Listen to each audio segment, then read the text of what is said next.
to give my yes to you today. I choose. Good morning. It's Wednesday, the 13th of August. I've got a lungo here this morning. Remember, if you make it yourself, you know you're going to like it.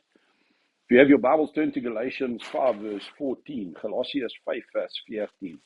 Paul's writing here to the church in Galatia, and he's comparing them, or he's taking them out a little bit, and he's saying, guys, walk by the Spirit.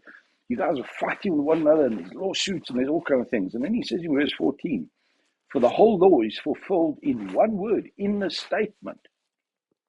Let me stop there. What do you think he's going to say? The law is fulfilled in one statement. Don't you think it'll be, love the Lord your God with all your heart? But listen to what he says.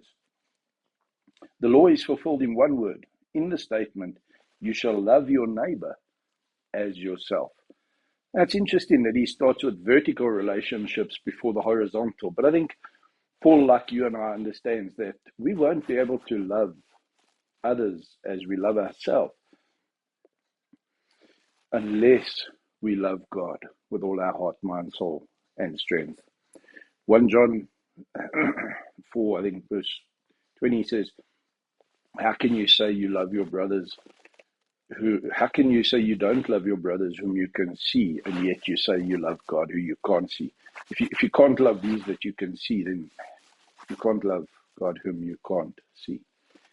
It's kind of the same concept. I think what Paul is getting at here is he's saying, guys, if God's love in your heart hasn't so overwhelmed you that you've placed yourself second to him, you won't be able to place yourself second to those around you. And that's really what it means to love others as you love yourself. In other words, you place yourself into their needs and their cares and their wants and their desires and their hopes, and you love them and help them realize as if you were doing it for yourself.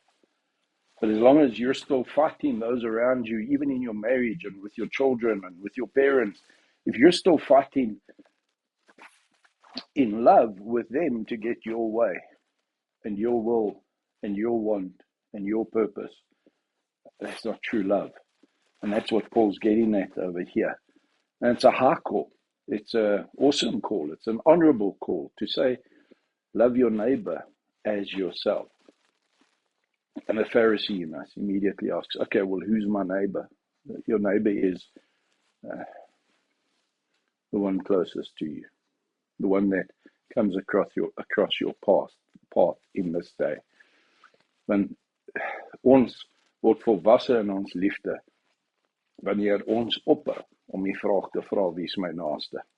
Ons aanvaar elkeen wat die Here oor ons pad bring is daar vir 'n doel, en daai doel is om die genade en liefde van God vir hulle te leef en hulle as onsself lief te hê. And that's a high call. That's an awesome call.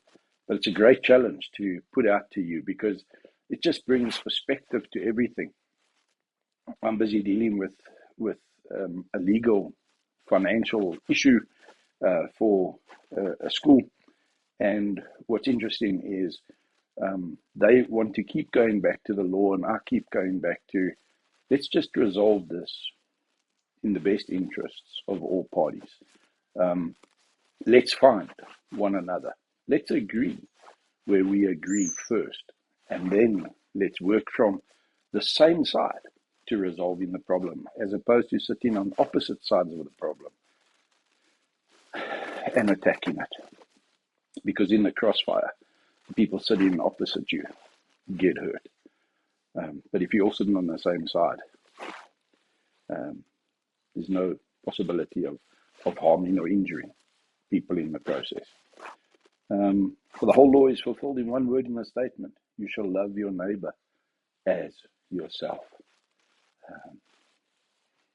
Is it me? Is it them? Or is God in me making it us? Think about it. Have a wonderful, wonderful cup of coffee. Finish your coffee and come and have a cup of coffee with me. Look forward to seeing you.